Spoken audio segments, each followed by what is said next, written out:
Hi everyone, Coach Steve, and here at my training vlog.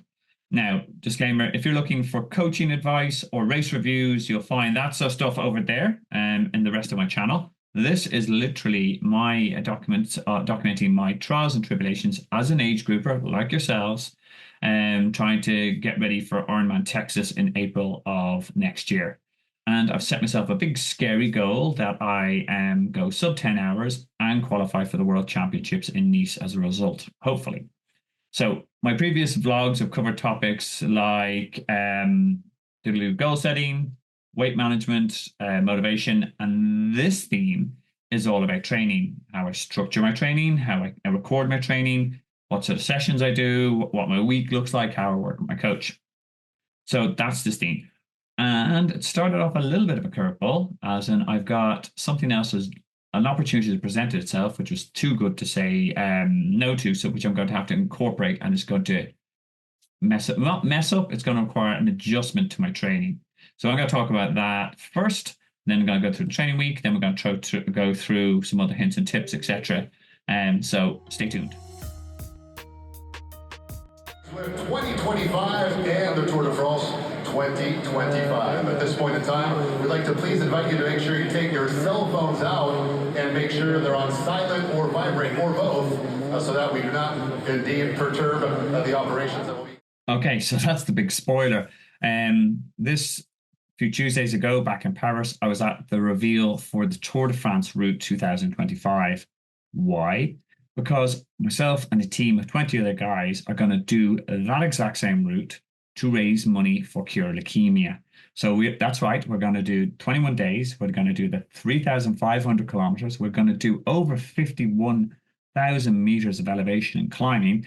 And we're going to do it in the exact same time frame as the pros, just a little slower, and just a week beforehand in June and July. So why am I doing this? And again, as a coach, I hate when this happens. We have a big A goal and it was all about Ironman Texas, and then suddenly something big and shiny comes along and we have to squeeze it in. Why am I doing it? Mainly because of the charity, because this is too good an opportunity, because the big goal is to raise $1 million for cure leukemia, of which I've been set a goal of 20,000, of which when I raise it, our primary sponsor, Flutter, will match that. So I have the ability to, by raising 20,000, to turn that into 40. Part of the 20 other guys, we will end up raising over $1 million. So that in itself is a massive motivator. The second thing is it scares the life out of me. I haven't been scared about something in a long time. I can turn up and do an Ironman. I've done 12 of them. And yes, I might put pressure on myself time-wise, but I'm not scared of them. This frightens me. This literally, I've been watching documentaries of Tour de France. I've been working out how the training changes, etc. Working with my coach on this. It's scary as hell. There's a definite risk of me A, not getting there, B, and B, not finishing it. So it's a massive challenge, and I'll need to get my absolute ass in gear. Can I do it? Yes, absolutely. Will it be hard? Absolutely. It's the hardest thing I've done. So by the way, if you're interested in sponsoring, link is in the comments below. A bit more detail on it as well. So please do kind of feel generous, and all the rest is for a bloody good cause. And so that is the big curveball. But how does this affect my training, and how has it affected my training today? Let's go into what it looks like and how that's going to work out.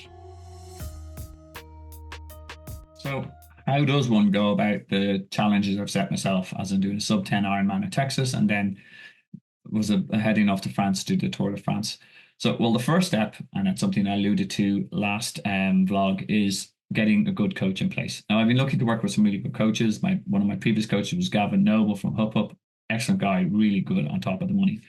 But I've actually decided to go with someone I've worked with before, someone I train with, someone I race with, and we're good close friends. And he's a coach that I really, really rate. This is Mark Rushby, picture on screen. Mark is not only a phenomenal athlete, he's also a very good coach. He understands the science. He also knows how to get the best out of me, which is in itself is a bit of a challenge, because I need to have someone top me. When I'm left to my own devices, I tend to go a little bit offside.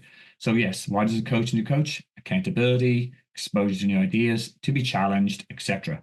And that's what Mark is going to bring. And I have zero doubt he is going to get the absolute best out of me. So I'm really looking forward to working with Mark. So when we sat down and I just gave him, look, the conundrum, look, I want to go sub 10 in Texas and I want to get, qualified for the Worlds again. This is what the week we pulled together. Put that on screen now. So as you can see, there's kind of 3 swims, there's 3 bikes, 1 of long and kind of 2 turbos, and there'll be 3 runs, one of which will be a long run at the weekend. Now that's fairly standard and that will build and progress over time.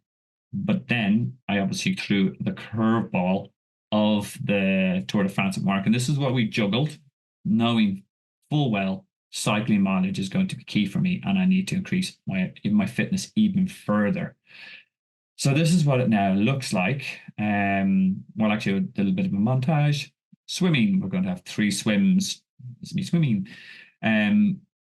Biking, we're going to have 4 bikes now, still have 2 turbos, and then but we're going to have 2 long bikes outdoors with Wicklow Triathlon Club and also Velomotion. These are good guys to cycle around. And then we're going to have 3 runs, but one of the runs, the long one has to move to Friday because I have to accommodate the 2 long spins. Means it's going to be very tired. So that's what this now looks like. As you can see already, I've made a big jump in hours because I just have to. But this is just the way it's going to have to be. I also need to become an Uber climber, which is great living in Wicklow because anyone knows Wicklow, there's just hills everywhere. Anyone knows me knows I hate hills. So this is going to be quite an adjustment for me. But I think the way we're progressing the plan, the way we're going to build it, I'm not only going to turn up in good shape for the Tour de France, I'm going to turn up and have a cracking bike split in Texas. And also Mark will have me running well off the bike. So it's exciting. But let's see what those training tweaks have done for my scores on the doors already. So let's go. Scores on the doors. Okay, so scores on the doors is where I go through some of the data behind it. I'm going to add in a section this for going forward as in about, was it the actual volume I'm doing?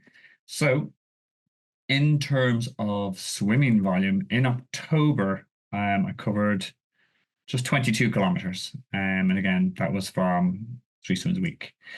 The biking wise, in October, I covered 705 kilometers. Decent, but again, needs to get up. And running wise, I bear in mind I had a bit of an injury, so I only managed to cover 60 kilometers running wise. Okay, there they are on the doors. But again, and you'll see that increase as I ramp up towards Texas, particularly the biking. Right, so CTL, that's my fitness number. If you remember, in last time we checked in October, we were at 55. And now we have moved to 74, which is roughly around a 25% increase, which is great because I'm getting a lot of consistent training in and that improves your fitness, etc., etc. So that's why it's going up. Weight wise, which is something I've had a bit of a problem. Last time we checked in, I was 75.2 kg. And I'm happy to report that this time, I always get my fingers mixed up, down to 73.4, which is around a 2% loss, which is great. Again, the goal on that is to get under 70 kg for Texas, heading in the right direction. So as you can see, consistent training and getting a good coach in place, even though I've changed the goal somewhat, it's all moving in the right direction. What I'll talk about next vlog is how to manage recovery, because obviously with all these hours on the bike, running, swimming, etc., and weights, recovery is key, and I'll cover that next vlog. Otherwise, I hope you've enjoyed something. If you have, like and subscribe, and you can find out what else I do in my journey to get ready for the Tour de France and also for IRONMAN Texas. Have a good one, guys.